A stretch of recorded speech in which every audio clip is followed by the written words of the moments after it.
വേണ്ടി മഞ്ചേരി പരിപാടി വെച്ചപ്പോൾ അതൊരു വലിയ കുറ്റമായിട്ട് പറഞ്ഞ് പിന്നെയാണ് ഈ വിശദീകരണങ്ങൾ പിന്നെ കൊടുമ്പിരിക്കൊള്ളുന്നത്. എന്താ സഹോദരങ്ങൾ ഇതിലൊക്കെ ഉള്ളത്? അപ്പൊ ഈ രൂപത്തിലാണ് കാര്യങ്ങൾ നടന്നിട്ടുള്ളത്. ഈ സന്ദർഭത്തിലാണ് ഞങ്ങൾ 1-2 പ്രാവശ്യം നേതൃത്വമായിട്ട് ചർച്ച ചെയ്തിരുന്നു, സംസാരിച്ചിരുന്നു. ആ സംസാരത്തിന്റെ ഇടയിൽ ഒരു യോഗത്തിന് ഞങ്ങളോട് PK അഹമ്മദ് സാഹിബിന്റെ വീട്ടില് കൂടിയിരുന്ന സമയത്ത് ബഹുമാനായ TP ഉണ്ട്, പാലത്ത് അബ്ദുറഹ്മാൻ മദനി ഉണ്ട്, MM മദനി ഉണ്ട്, നൂർഷ സാഹിബ് ഉണ്ട്, അതുപോലെ PK അഹമ്മദ് അലി മദനി ഉണ്ട്, MSMന്റെ ISMന്റെ പ്രധാനപ്പെട്ട ഭാരവാഹികളുണ്ട്. അപ്പോൾ TP ചോദിച്ചു, നിങ്ങൾ ഈ KJUവിന്റെ തീരുമാനം അംഗീകരിക്കുമെന്ന് ചോദിച്ചു. അപ്പൊ ഞങ്ങൾ പറഞ്ഞു അംഗീകരിക്കുന്നാ പറഞ്ഞു. അതോടൊപ്പം ഒരു കാര്യം ഞങ്ങൾ പറഞ്ഞു, ഇപ്പൊ റോട്ടിൽ നടന്നുകൊണ്ടിരിക്കുന്ന ചർച്ചകൾ എത്രയും പെട്ടെന്ന് റൂമുക്ക് തിരിച്ചുകൊണ്ടിരണം. ഈ റോട്ടിലുള്ള വെളുപ്പലക്കൽ പാടില്ല. നമ്മളെ 10-38 പണ്ഡിതന്മാര് നമ്മളെടുത്ത തീരുമാനത്തിൽ തകരാറുകളുണ്ട് എന്ന് പറഞ്ഞ് ആശങ്ക രേഖപ്പെടുത്തിക്കൊണ്ട് നിങ്ങൾക്ക് കത്ത് തന്നിട്ടുണ്ട് എന്നുള്ള വിവരം ഞങ്ങൾക്കറിയാം.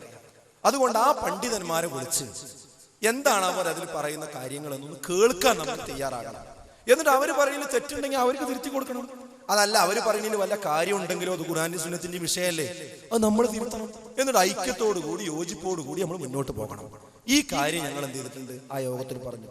ഇവിടെ നിൽക്കുന്ന ഉപ്പമാര് പറയും, ഒരു പ്രസ്ഥാനം നീറി തെരുവിൽ അങ്ങോട്ടും ഇങ്ങോട്ടും അധിക്ഷേപിക്കുമ്പോൾ, അതിന്റെ ഉത്തരവാദപ്പെട്ട ഒരു യോഗത്തിൽ കൂടുമ്പോൾ, അതിന്റെ യുവജന സംഘടനയുടെ പ്രധാന ഭാരവാഹികൾ എന്ന നിലക്ക് ഞങ്ങളോട് ഈ കാര്യം ഇങ്ങോട്ട് അന്വേഷിക്കുമ്പോൾ ഞങ്ങൾ പറയേണ്ടത് എന്താ? ഈ പ്രസ്ഥാനത്തെ എത്രയും പെട്ടെന്ന് പിളർത്തണമെന്നാണോ പറയേണ്ടത്? എത്രയും പെട്ടെന്ന് ഈ പറയുന്ന 10-38 പണ്ഡിതന്മാരെ പുറത്താക്കണമെന്നാണോ പറയേണ്ടത്? അതാണോ പറയേണ്ടത്? അതോ ഈ തീരുമാനം ഞങ്ങൾ ഇത് അംഗീകരിക്കുന്നു, എന്നാൽ അതോടൊപ്പം നമ്മുടെ പണ്ഡിതന്മാർ പറഞ്ഞിരിക്കുന്ന ആശങ്കകൾ നിങ്ങൾ ദൂരീകരിക്കണം, എന്നിട്ട് ഐക്യത്തോടുകൂടി മുന്നോട്ട് പോകണം എന്ന് പറഞ്ഞതിൽ എന്ത് തെറ്റാണുള്ളത്? അപ്പൊ അത്രയും പറഞ്ഞപ്പോ നൂർഷ സാഹിബ് പറഞ്ഞു, ഇപ്പൊ കേട്ടില്ല നിങ്ങള്, ഇവർക്ക് KJUവിനെ വരെ അംഗീകരിക്കണില്ല എന്ന് ഉറപ്പായി. ഇപ്പൊ അവര് പറഞ്ഞത് ശരിയാണ്. യഥാർത്ഥത്തിൽ അതാണോ ഞങ്ങൾ പറഞ്ഞത്? ആലോചിച്ച് നോക്കി, എത്ര പെട്ടെന്ന് അതിനെ മാറ്റിമറിച്ച് സംസാരിക്കണേ. അപ്പൊ ആ സദസ്സിലുള്ള VK സക്കരിയ സാഹിബ് ഉണ്ട്, അദ്ദേഹം പറഞ്ഞു, ഒരിക്കലും അവരങ്ങനെ പറഞ്ഞിട്ടില്ല, അവരിത് പരിഹരിച്ച് മുന്നോട്ട് പോകണമെന്നേ പറഞ്ഞിട്ടുള്ളൂ, നിങ്ങൾ അങ്ങനെ പറയാൻ പാടില്ല എന്ന് അദ്ദേഹം അപ്പൊ തന്നെ തിരുത്തി. പക്ഷെ ആ യോഗം കഴിഞ്ഞതിന് ശേഷം പിന്നെ ചെയ്തത് എന്താ അറിയോ? ISM MSM എന്താണ് ശരിയല്ല, അവരും ഈ വൈക്കന്നെ എന്ന് അവരാണ് തീരുമാനിച്ചു. എന്നിട്ട് പിന്നെ ISMനും MSMനും എതിരില് നടപടി ഉണ്ടാക്കാനും അതിന് നടപടി സ്റ്റെപ്പുകൾ ഉണ്ടാക്കുവാനുള്ള ശ്രമങ്ങളിൽ ഏർപ്പെടുകയാണ് പിന്നീട് അവര് ചെയ്തിട്ടുള്ളത്. അതിനുവേണ്ടി 2-3 രീതികൾ അവർ സ്വീകരിച്ചു. ഒന്ന്, പൊതുയോഗങ്ങളിലൊക്കെ ISMനും MSMനും ഏകപക്ഷീയമായി ആക്രമിക്കാൻ തുടങ്ങി. KNMന്റെ സംഘടനാ ചാനൽ ഉപയോഗിച്ചുകൊണ്ട് കുട്ടികൾ ധിക്കാരികളാണ് പറഞ്ഞാൽ കേൾക്കാത്തവരാണെന്ന് പറയാൻ തുടങ്ങി. പിന്നെ ISMന്റെ MSMന്റെ ഉള്ളിൽ തന്നെ പ്രവർത്തകന്മാരെ തമ്മിൽ ഭിന്നിപ്പിക്കുവാനുള്ള ഗ്രൂപ്പ് യോഗങ്ങൾ വീണ്ടും ആവർത്തിച്ച് നടത്തി. ഈ 3 സംഗതി ഞാൻ വേറെ കാടടക്കി പറയല്ല, കൃത്യമായ തെളിവിന്റെ അടിസ്ഥാനത്തിലാണ് പറയുന്നത്. നിങ്ങൾ ആലോചിച്ച് നോക്കണം, ഒരു മാതൃ സംഘടനയിൽപ്പെട്ട ആൾക്കാർ എല്ലാവരും നല്ല പറയണം, ഞാൻ ഈ പറഞ്ഞ വ്യക്തികൾ അവരിതിനു വേണ്ടി ഒരുമ്പെട്ടിട്ട് ഇത് നന്നാക്കണം എന്ന് പറഞ്ഞതിന്റെ പേരിൽ ഇപ്പൊ ഹുസൈൻ സലഫി 6 മിനിറ്റ് പ്രസംഗിച്ചത് യോജിക്കണം എന്ന് പറയാം. ആ വാക്ക് ആര് പറഞ്ഞാലും പ്രശ്നമാണ്. ഇനി ഈ ഒതായിലുള്ള ഒരു കാരണത്തിൽ പോയിട്ട് നിങ്ങളൊന്ന് പറയും, ഇത് ഇങ്ങനെ പോയാൽ ശരിയല്ല, ഇപ്പൊ ഈ കാരണമൊക്കെ ഞങ്ങൾക്കൊക്കെ മനസ്സിലായി, ഇതൊന്ന് യോജിച്ചു പോയിക്കൂടെ നിങ്ങൾ ചോദിച്ചു നോക്കി. അതോടുകൂടി നിങ്ങളെ സംശയത്തിലാവും, അടുത്ത കത്ത് നിങ്ങൾക്ക് വരും. ഇതാ പ്രശ്നം. അപ്പൊ ഇവിടെ ഞങ്ങൾ ഈ കാര്യം പറഞ്ഞതിന്റെ പേരില് പൊതുയോഗങ്ങളിൽ വരെ ISMനും MSMനും അധിക്ഷേപിക്കാൻ തുടങ്ങി. അതിൽ ഏറ്റവും ഒന്നാമത്തത് 2012 ഫെബ്രുവരി 23 ഈ എടവണ്ണക്കടത്ത് കല്ലിടുമ്പിൽ വെച്ച് നിഅമത്തുള്ള ഫാറൂഖി ISMനെയും അത് ലൈറ്റ് എക്സിബിഷനെയും പ്രോഫ്കോണിനെയും MSMന്റെ കുട്ടികളെയൊക്കെ അടച്ചാക്ഷേപിച്ച് പരസ്യമായിട്ട് സ്പീക്കറിൽ വെച്ച് സംസാരിച്ചു.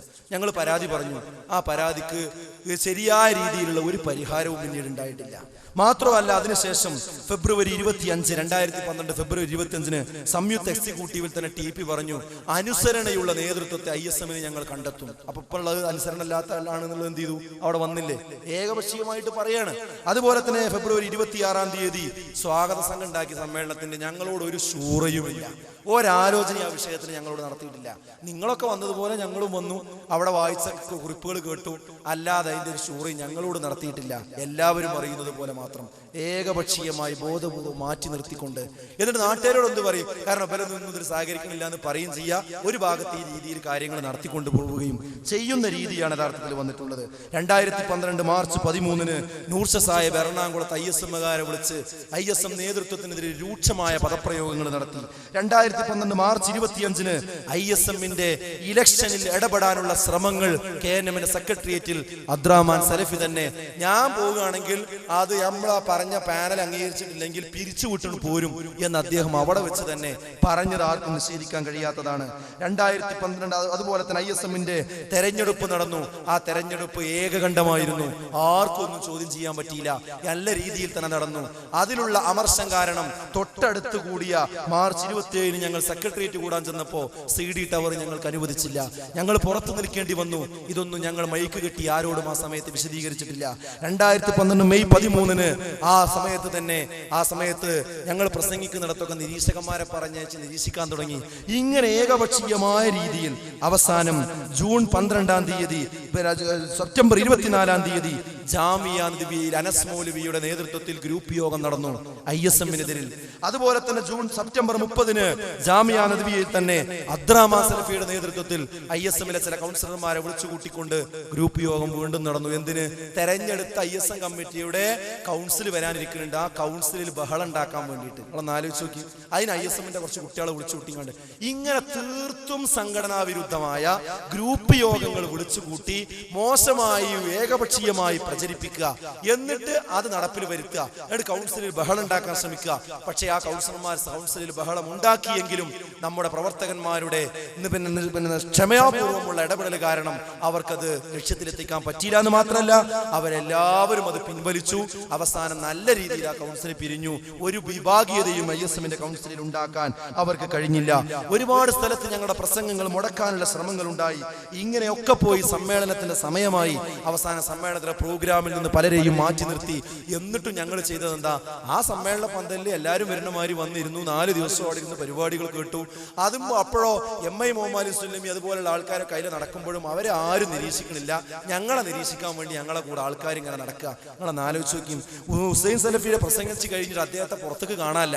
അപ്പൊ എന്താ സംഭവം എന്നൊന്നും അറിയാൻ വേണ്ടി ഞാനും സയ്യിദ് മുഹമ്മദ് ഷാക്കിറും ആ വേദിയുടെ അടുക്കലേക്കൊന്നും ഇങ്ങനെ ചെന്നപ്പോ ഒരു കുട്ടി ഓടി വന്നിട്ട് പറഞ്ഞു, വേഗം നിങ്ങൾ ഇവിടുന്ന് പോയിക്കോ, നിങ്ങൾ ഇവിടെ പ്രശ്നം ഉണ്ടാക്കാൻ വന്ന ആളുകളാണെന്ന് പറഞ്ഞ് നിങ്ങളെ നിരീക്ഷിക്കാനും കൈകാര്യം ചെയ്യാനും ആൾക്കാർ വരുന്നുണ്ട്, വളണ്ടിയേഴ്സ് വരുന്നുണ്ട്, വേഗം പോയിക്കോളി. നിങ്ങളൊന്ന് ആലോചിച്ച് നോക്കി. നമ്മുടെ സമ്മേളനത്തിന്റെ അരികിൽ ചെന്നപ്പോഴേക്കും ഈ ഒരു അവസ്ഥ. എന്നിട്ട് ഞങ്ങൾ എന്തേ ചെയ്തു? അവിടെ അലമുറ ഉണ്ടാക്കി, അവിടെ സമരം ഉണ്ടാക്കി, ഇൻക്ലാബ് ഉണ്ടാക്കി. നിങ്ങളോട് ആരോടെങ്കിലും പറഞ്ഞു? അപ്പുറത്ത് ബീച്ചിൽ പോയിട്ട് അതിന് പകരം സമ്മേളനം നടത്തിയോ? ഒന്നും ചെയ്തിട്ടില്ല. ഈ സമ്മേളനം കഴിഞ്ഞിട്ട് പിന്നെ 2013 ജനുവരി 12 ഇത് ഒരു ചോദ്യം അല്ലാതെ പിരിച്ചുവിട്ടു, ഒരു അന്വേഷണം അല്ലാതെ പിരിച്ചുവിട്ടു. ജനുവരി 14 പത്രത്തിൽ വന്നു. ജനുവരി 17 ഞങ്ങൾക്ക് കത്ത് കിട്ടി. കത്ത് അപ്പളാ കിട്ടുന്നത്. ആ കത്ത് കിട്ടി വെക്കുമ്പോഴോ അതിന് സംഘടനാ വിരുദ്ധ കാര്യം, ആശയപ്രശ്നമൊന്നും അതിലൂടെ എഴുതിയിട്ടില്ല. നാട് മുഴുവൻ പറഞ്ഞാൽ എന്താ? ഇവര് KJUവിന്റെ തീരുമാനത്തിനെതിരാണ്. നോക്കിങ്ങള്. അപ്പൊ അവിടെ ആ രീതിയിലാണ്. ഇതിനൊരു ചോദ്യം അല്ലാതെ ഞാനാ കുറ്റക്കാരനെ ചിന്നേടനെ മാറ്റി നിർത്തേണ്ടത് അല്ല.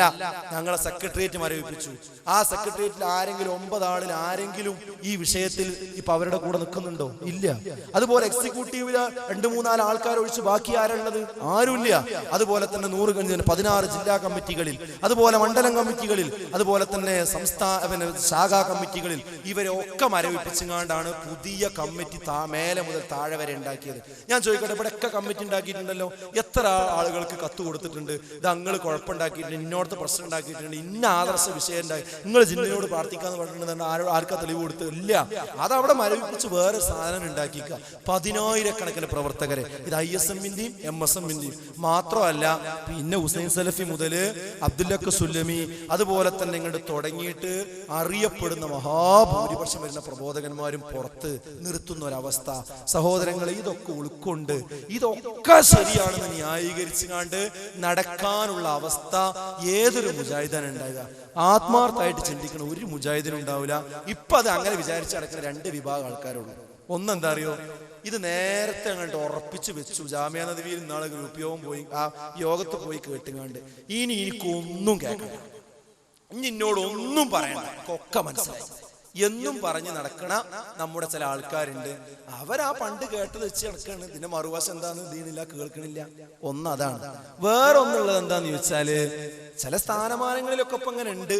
അപ്പൊ പിന്നെന്താ വെച്ചാൽ ഞാൻ സംഘടനയുടെ ഒപ്പം നിൽക്കുക, അതാണ് ഏറ്റവും നല്ലത് എന്ന നിലക്കൊരു സംഘടനയുടെ ഒപ്പം.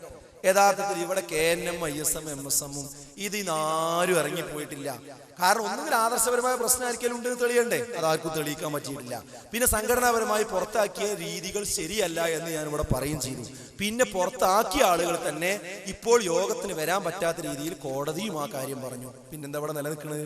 അപ്പോൾ നമ്മൾ തന്നെയാണ് മുജാഹിദ് പ്രസ്ഥാനം. ഇവിടെ ആരും പുറത്തു പോയിട്ടില്ല. വളരെ ശക്തമായി നമുക്ക് ഈ പ്രബോധന പ്രവർത്തനങ്ങളുമായിട്ട് മുന്നോട്ട് പോകാൻ കഴിയും. അതുകൊണ്ട് ഞങ്ങൾ തീരുമാനിച്ചത് എന്താ, ഇത് ISM എന്ന് വളരെ ദുർബലമായ ആൾക്കാർ കുറച്ച് അവിടെയും ഇവിടെയും കുറച്ച് ആൾക്കാർ ഉണ്ടാക്കി അഡ്വോ കമ്മിറ്റി ഉണ്ടാക്കിയിട്ടുണ്ട്. പക്ഷെ വേറെയുള്ള കമ്മിറ്റികൾക്കൊന്നും 9 ആളുകളിൽ സംസ്ഥാന ഭാരവാഹികളിൽ ആരും ഒരു പ്രശ്നമില്ല. അതുപോലെ എക്സിക്യൂട്ടീവിൽ ഞാൻ പറഞ്ഞു വളരെ ഒറ്റപ്പെട്ട ആളുകൾ മാത്രം. പിന്നെന്താ ബാക്കിയുള്ള ഘടകങ്ങളൊക്കെ ഇവിടെ ഉണ്ട്. അപ്പൊ ഞങ്ങൾ ഇപ്പോഴും സംഘടനാ അച്ചടക്കം പാലിച്ചിട്ടാണ് നിൽക്കുന്നത്. എന്താ അച്ചടക്കം? എക്സിക്യൂട്ടീവ് ഒരു തീരുമാനം എടുത്താൽ അത് പറ്റൂല എന്നുണ്ടെങ്കിൽ, അതിൽ അഭിപ്രായ വ്യത്യാസം ഉണ്ടെങ്കിൽ കൗൺസിലിന് അപ്പീൽ കൊടുക്കാം. ഞങ്ങൾ KNMന്റെ കൗൺസിലിന് അപ്പീൽ കൊടുത്തിട്ടുണ്ട്.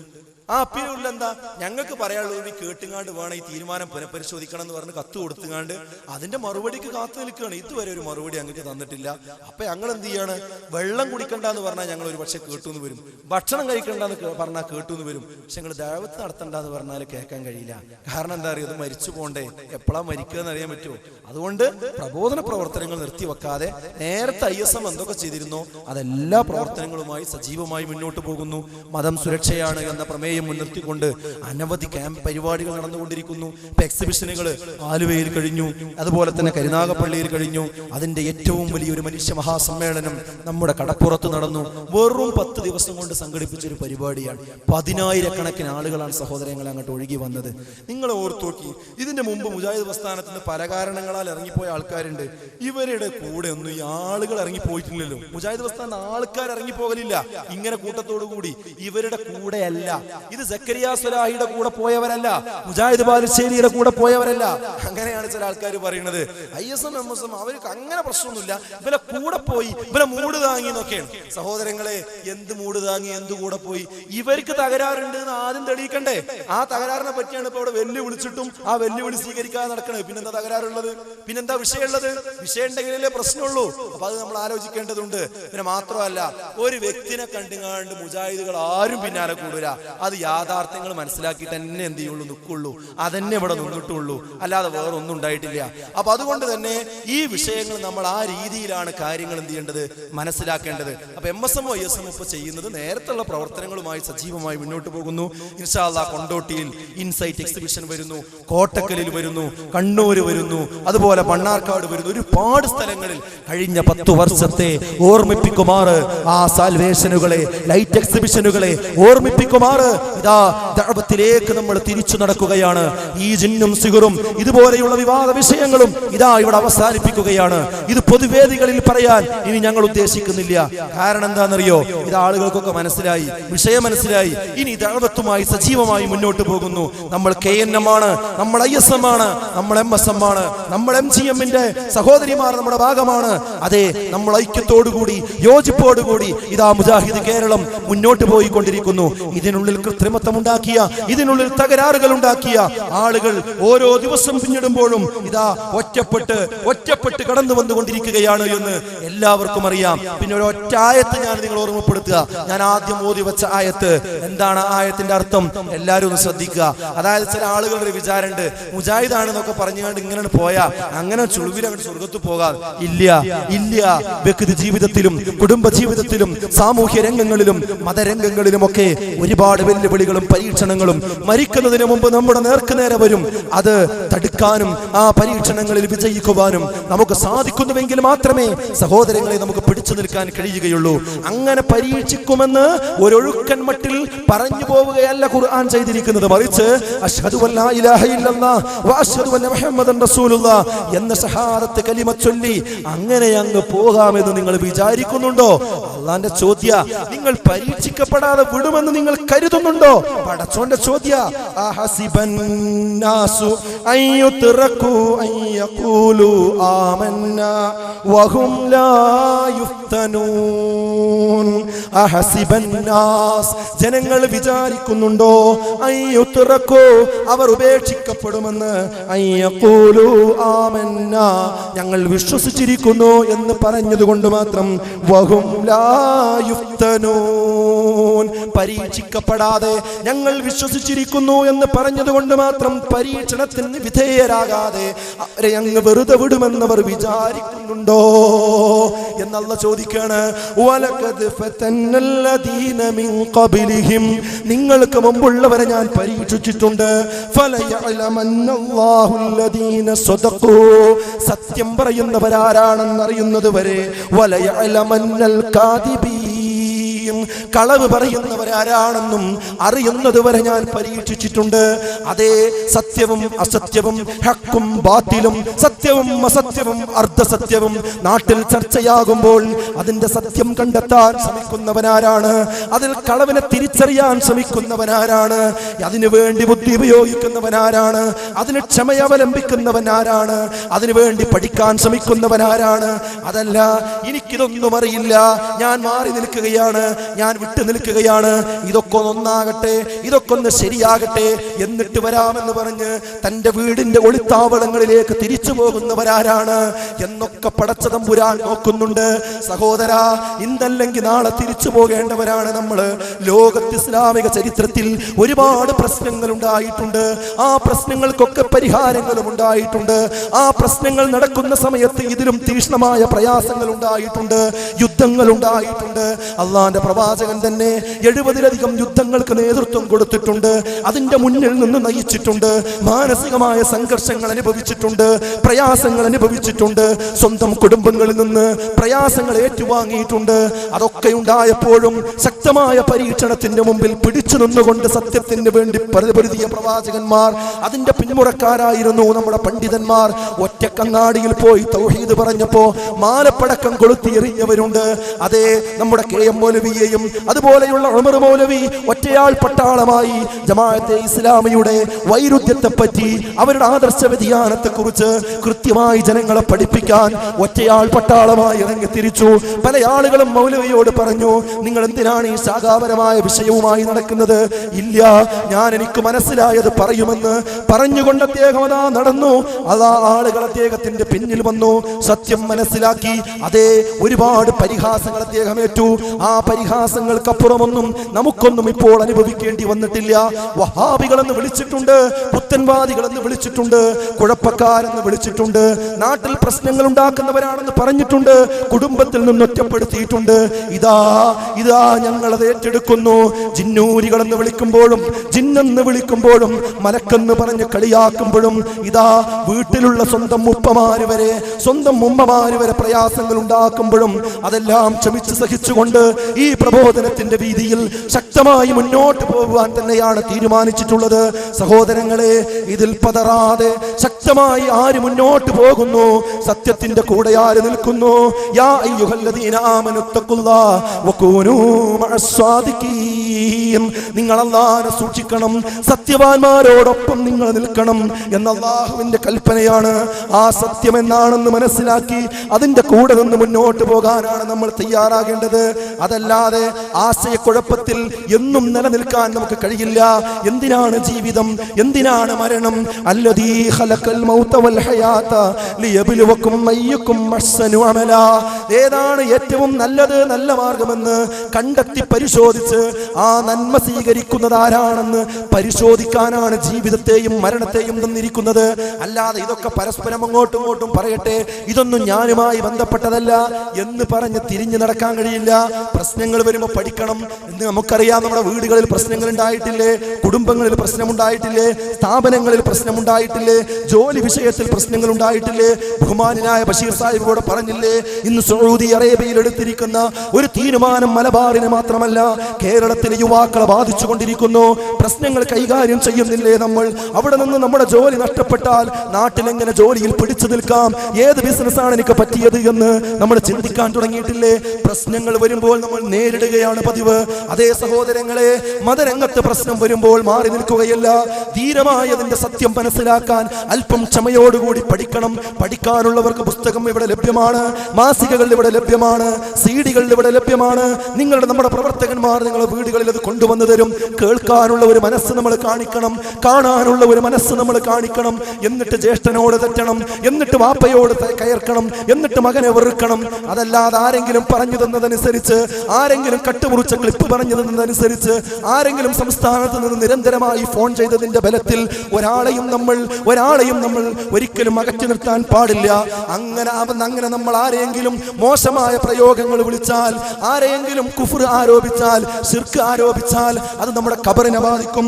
അല്ലാഹുവിന്റെ റസൂൽ പറഞ്ഞില്ലേ, അയ്യുമാ റജുലിൻ കഫറ റജുലൻ ഫഇൻ കാന കമാ ഖാല വഇല്ലാ ഫഖദ് ബാഅ ബികുഫ്രിൻ.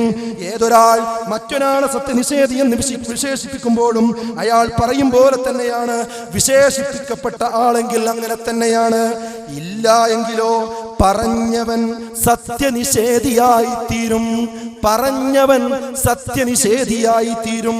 അല്ലാഹുവിന്റെ റസൂൽ പറഞ്ഞു, വലഅനുൽ മുഅ്മിനി കഖത്ലിഹി. മുഅ്മിനിനെ ശപിക്കുന്നത് അവനെ വധിക്കുന്നത് പോലെയാണ്. വമൻ റമാ മുഅ്മിനൻ, ഒരു മുഅ്മിനിനെ ആരെങ്കിലും ആരോപിക്കുന്നതും ബികുഫ്രിൻ, ആരെങ്കിലും നിഷേധം കുഫ്ർ ആരെങ്കിലും ആരോപിച്ചാൽ ഫഹുവ ഖത്ലിഹി, അവനെ വധിക്കുന്നത് പോലെ പാപമാണത്. അതുകൊണ്ട് സ്വന്തം മകനെ പറ്റി, സ്വന്തം അയൽവാസിയെ പറ്റി, നമ്മുടെ ഖതീബിനെ പറ്റി അവനതാ ശിർക്കിലേക്ക് പോയിട്ടുണ്ട് എന്ന് നമ്മൾ പറയുകയാണെങ്കിൽ സഹോദരങ്ങളെ, ഇവിടെ കൈയടിക്കാനും ആ പറഞ്ഞത് നന്നായി എന്ന് പറയാനും ഒരുപാട് ആളുകൾ നമ്മുടെ കൂടെ ഉണ്ടാകും. പക്ഷേ നമ്മുടെ വിശ്വാസമാണ്, നമ്മുടെ ഈമാനാണ് ചോർന്നു പോകുന്നത്. അത് നാളെ പരലോകത്ത് നമ്മൾ വിരൽ കടിക്കേണ്ടി വരും, ഖബറിൽ നമ്മൾ പ്രയാസപ്പെടേണ്ടി വരും. അതുകൊണ്ട് മിനിമം സുഹൃത്തുക്കളെ, അറിയാത്ത ആരോപണങ്ങൾ നിങ്ങൾ പറയരുത്. നിങ്ങൾ ഇതിനെ സഹായിക്കണമെന്നില്ല, നിങ്ങൾ ഇതിന് പ്രവർത്തകരായി വരണമെന്നില്ല. നിങ്ങൾ നിങ്ങളുടെ പരലോകം കാക്കണമെന്ന് മാത്രമേ എനിക്ക് പറയാനുള്ളൂ. പറയുന്നതൊക്കെ പ്രചരിപ്പിക്കുന്ന വാക്കുകളാകരുത്. വില്ലിൽ നിന്ന് കുലച്ച അമ്പിനെ തിരിച്ചെടുക്കാൻ നമുക്ക് കഴിയില്ല. കയ്യിൽ നിന്ന് തെറിച്ചുപോയ കല്ലിനെ നമുക്ക് തിരിച്ചു പിടിക്കാൻ കഴിയില്ല. ഒരു കൂട്ടം പഞ്ഞി നമ്മൾ ഊതിപ്പാർപ്പിച്ച് വിട്ടാൽ ആ പഞ്ഞി പിന്നീട് ഒരു 10 മിനിറ്റ് കഴിഞ്ഞ് തിരിച്ചെടുക്കണമെന്ന് വിചാരിച്ചാൽ നമുക്ക് കഴിയില്ല. നമ്മുടെ വിരൽത്തുമ്പിൽ നിന്നും പാഞ്ഞു പോകുന്ന SMS തിരിച്ചു പിടിക്കാൻ നമുക്ക് കഴിയില്ല. നെറ്റുകളിലൂടെ നമ്മൾ പ്രചരിപ്പിക്കുന്ന കളവുകൾ നമുക്ക് തിരിച്ചു പിടിക്കാൻ കഴിയില്ല. പറയുന്നതിന് മുമ്പ് ചിന്തിക്കുക, അതിന് തെളിവുണ്ടോ എന്ന് ചിന്തിക്കുക. നമ്മുടെ നേതാക്കന്മാര് തന്നെ പറഞ്ഞത് ഒരു 6 മാസം കഴിഞ്ഞപ്പോൾ തിരുത്തി പറഞ്ഞില്ലേ, ഈ പ്രചരിപ്പിച്ചവരുടെയൊക്കെ വിധി എന്താണ്, അത് കേട്ടവരുടെയൊക്കെ വിധി എന്താണ്? അതുകൊണ്ട് ഈ ഒതായിലെ ഉപ്പമാരോട് ഉമ്മമാരോട് എനിക്ക് പറയാനുള്ളത്, നമ്മൾ നമ്മുടെ പരലോകം കാക്കണം. ഏത് സമയത്താണ് അല്ലാഹു നമ്മളെ തിരിച്ചു വിളിക്കുക എന്ന് പറയാൻ കഴിയില്ല. വമാ തദ്രീ നഫ്സുൻ ബിഅയ്യി അർളിൻ തമൂത്ത്, ഏത് ഭൂമിയിൽ എവിടെ വെച്ചാണ് മനുഷ്യൻ മരിക്കുക എന്ന് ഒരാത്മാവിനും അല്ലാഹു അറിയിച്ചു കൊടുത്തിട്ടില്ല. മരിക്കുന്നതോടുകൂടി ആ ഖബറിന്റെ മേൽ വരെ എല്ലാവരും വരും. ഖബറിൽ നിന്ന് എല്ലാവരും തിരിച്ചു പോരും. അവനവന്റെ അമല് മാത്രം ബാക്കിയാകും. പിന്നീട് നമ്മളും നമ്മുടെ അമലും മാത്രമാണ് അവിടെ നമ്മൾ കളവ് പറഞ്ഞിട്ടുണ്ടെങ്കിൽ ഇതാ നമ്മുടെ ചുണ്ട് മുതൽ ചെവി വരെ ഇരുമ്പിന്റെ കമ്പി കൊണ്ട് പിളർത്തപ്പെടുമെന്ന് അല്ലാഹുവിന്റെ റസൂലിന് സ്വപ്ന ദർശനത്തിലൂടെ ആ രംഗം തന്നെ കാണിച്ചു കൊടുത്തിട്ടുണ്ട്. അതുകൊണ്ട് എന്റെ സുഹൃത്തുക്കളോട് എനിക്ക് പറയാനുള്ളത്, നിങ്ങൾ എന്തും പറഞ്ഞുകൊള്ളൂ, വസ്തുതയാണെന്ന് ഉറപ്പുവരുത്തണം. അതല്ലാത്തത് നിങ്ങൾ പറയരുത്. സഹോദരങ്ങളെ, ദഅവത്തിലേക്ക് തിരിച്ചു വരിക, ഈമാനിന്റെ മാർഗത്തിലൂടെ മുന്നോട്ട് പോവുക. അതിന് അല്ലാഹു നമ്മെ തൗഫീഖ് നൽകുമാറാകട്ടെ. തോടും പുഴയും കുളവും എല്ലാം വറ്റിയിരിക്കും. അല്ലാത്ത പ്രയാസത്തിലാണ് എല്ലാവരും. കുട്ടികൾ പ്രയാസത്തിലാണ്, ബുദ്ധിമുട്ട് അനുഭവിക്കുകയാണ്. പ്രായമുള്ളവർ അതിലും പ്രയാസത്തിലാണ്. ആ മഴ, അള്ളാഹുവിന്റെ കാരുണ്യമാകുന്ന മഴ, അള്ളാഹു നമ്മിൽ വർഷിപ്പിക്കുമാറാകട്ടെ. അള്ളാഹുവേ, നിന്റെ കാരുണ്യമാകുന്ന മഴ ഞങ്ങളിൽ വർഷിപ്പിക്കുമാറാകണേ. അള്ളാഹുവേ, നിന്റെ കാരുണ്യമാകുന്ന മഴ ഞങ്ങളിൽ വർഷിപ്പിക്കുമാറാകണേ. ഞങ്ങൾ ഇന്ന് വന്നുപോയ ചെറുതും വലുതുമായ എല്ലാ പാപങ്ങളും വിട്ടുപുറത്തു മാപ്പാക്കി തരണമേ നാഥ. നാളെ പരലോകത്ത് സ്വർഗത്തിലേക്കും നരകത്തിലേക്കും ആളുകളെ കൊണ്ടുപോകുമ്പോൾ സ്വർഗത്തിലേക്ക് പോകുന്ന മുത്തക്കികളിൽ, മുഅ്മിനുകളിൽ ഞങ്ങളേവരെയും ഉൾപ്പെടുത്തി അനുഗ്രഹിക്കേണമേ തമ്പുരാനെ.